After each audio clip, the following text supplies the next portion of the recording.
Hello and welcome to Mike's Garage. If you've already subscribed to our channel, thank you very much. If you haven't, please do. And when you do, please be sure and tap on the little notification bell. And if you send us a like, we like that too. Thank you. Okay, we are busily putting Jim's bike back together. In our last video, we put on the intake manifold. We've got it really nice and square on there. And the air cleaner should line up very well when we put the carburetor on. So right now what we're going to do is put the carburetor on. For those of you who are going to ask what it is on this high-performance motorcycle, it is a 42 millimeter Mikuni.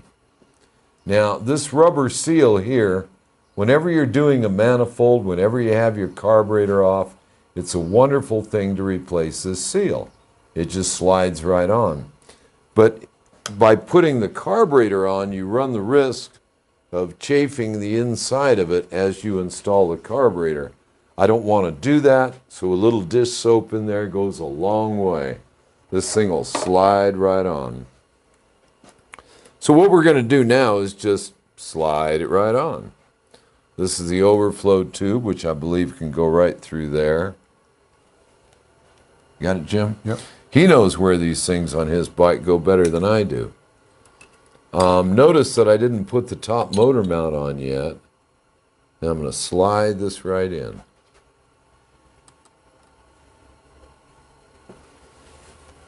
I think that's on all the way. Sure feels like it. I can go around the other side and look, but I know it's on all the way. And there is the carburetor in place. It's a wonderful thing. There's the overflow tube. Here is the idle speed adjuster. The fuel line is over there, as is the enriching cable. So it's in place. Before I put the air cleaner on, I think I'd like to do quick work here and put the throttle cable on, which I think would be a nice thing to do. We'll just kind of hook it up here.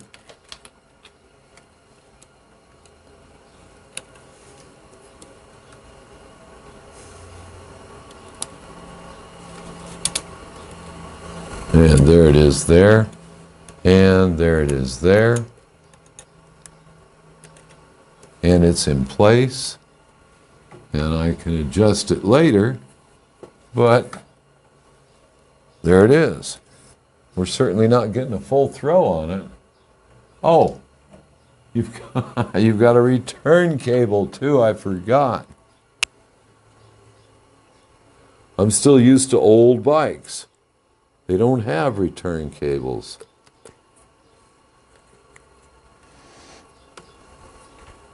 So hook it up real quick like.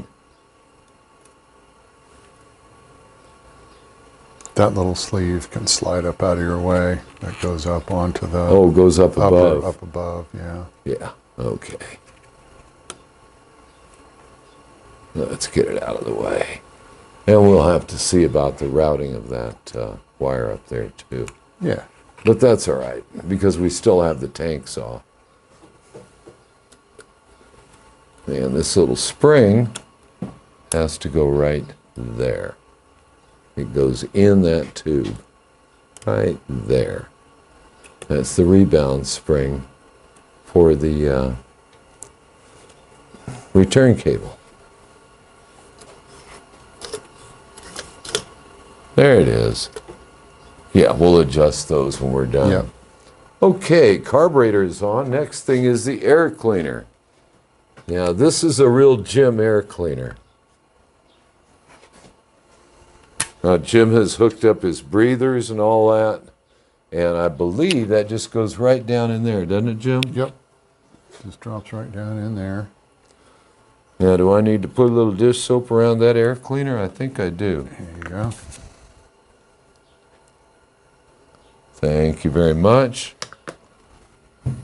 Something I don't use a lot of, but it's a good idea in this case to use a little, There's a little bit of blue Loctite on these bolts. I've seen a lot of them fall off. And so we'll put a drop here and a drop here. Yeah, then we'll just slide this thing right into place.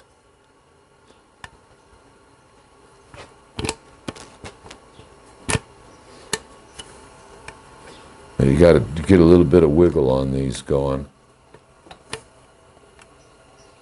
so they line up with everything they have to line up with.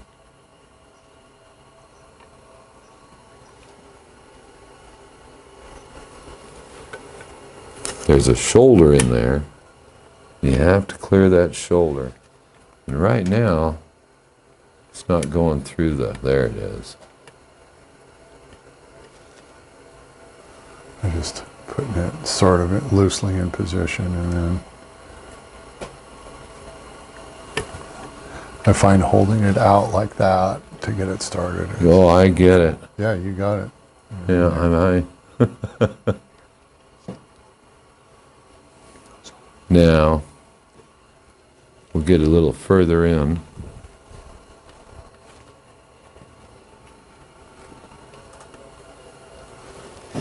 And when I say this is a Jim air cleaner, Jim has been a good buddy of mine for years, but again, he is an engineer. And we actually went over and used a flow bench so he could figure out the maximum flow of his air filter. Okay, there's everything is fitted now.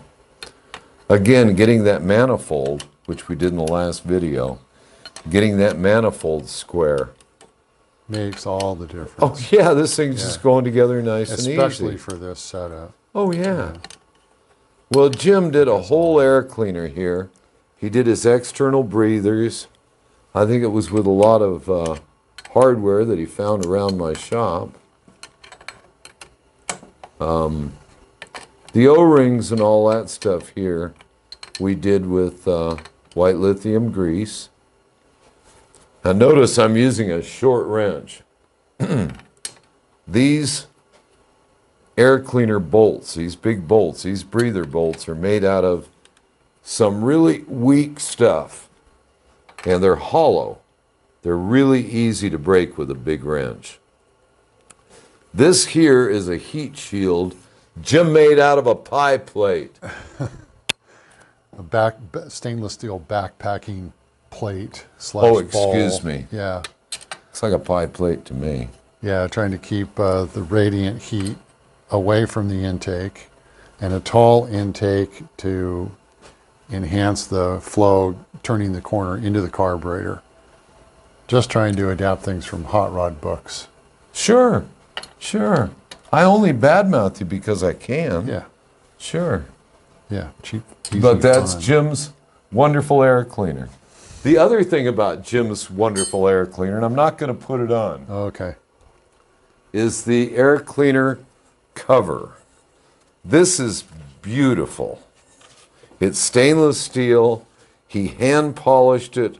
We all hand polished it in the shop years ago. Mm-hmm. And what it is a cooking pot from Bed, Bath, and Beyond. Where you find all your air cleaner covers. Of course, his wife thought he was buying her new pots and pans. The important feature here is the entry profile of a velocity stack.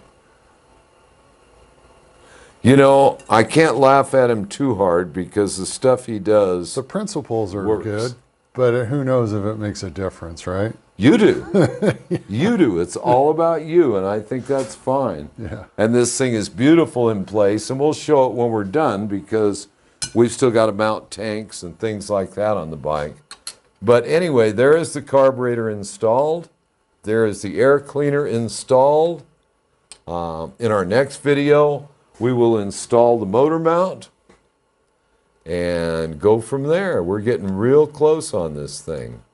So until then, I'll see you out on the road.